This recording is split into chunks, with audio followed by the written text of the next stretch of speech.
어제까지 신원이 확인되지 못했던 사망자 1명의 신원도 파기되었습니다.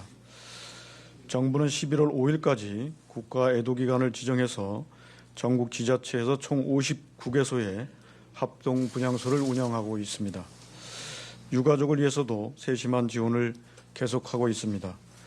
유가족 전담 공무원을 1대1로 매칭해서 지원을 하고 있고, 장례비는 유가족 주소지에 있는 지자체를 통해서 최대한 신속하게 지급될 수 있도록 하고 있습니다. 화장시설도 부족함이 없도록 조치하고 있습니다.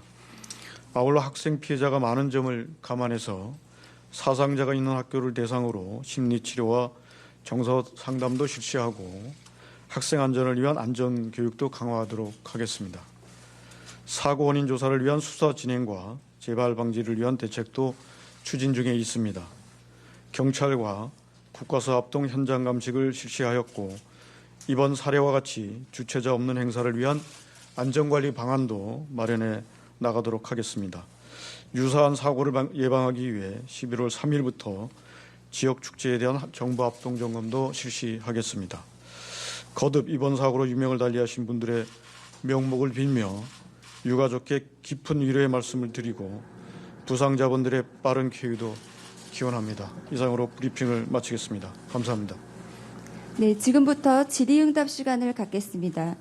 먼저 현장에 참여해 주신 기자분들 질의 먼저 받고 그 후에 온라인 단체 대화방으로 질의해 주시는 내용에 대해서 부처별로 답변 드리도록 하겠습니다.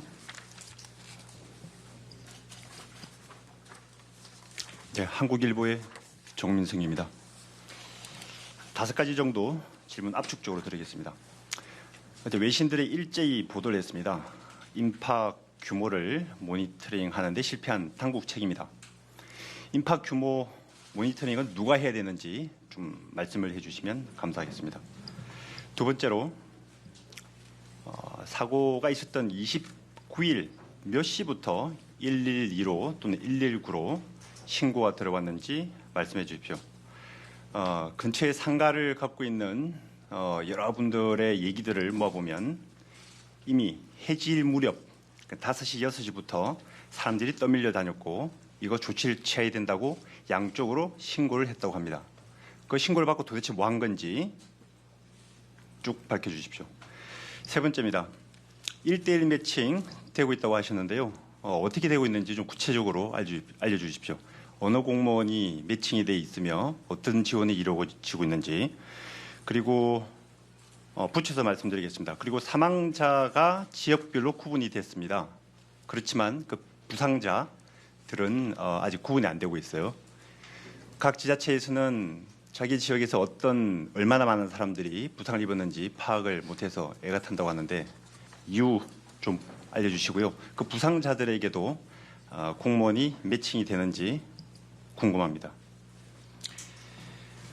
그리고 네 번째입니다. 어제 이 시간 브리핑에서는 5일까지 분양을 받겠다고 말씀하셨습니다. 17개 시도에 분양소가 마련됐다고 하시면서, 그리고 정확히 이게 언제까지 좀 분양을 받는 건지 좀 밝혀주십시오. 그 전에 지자체에 배포된 자료에 보면은 기일이 특정되지 않았습니다. 언제까지 분양을 받는다. 근데 어제 말씀하시면서 5일까지 받는다고 하셨어요. 어제 말씀으로 5일까지로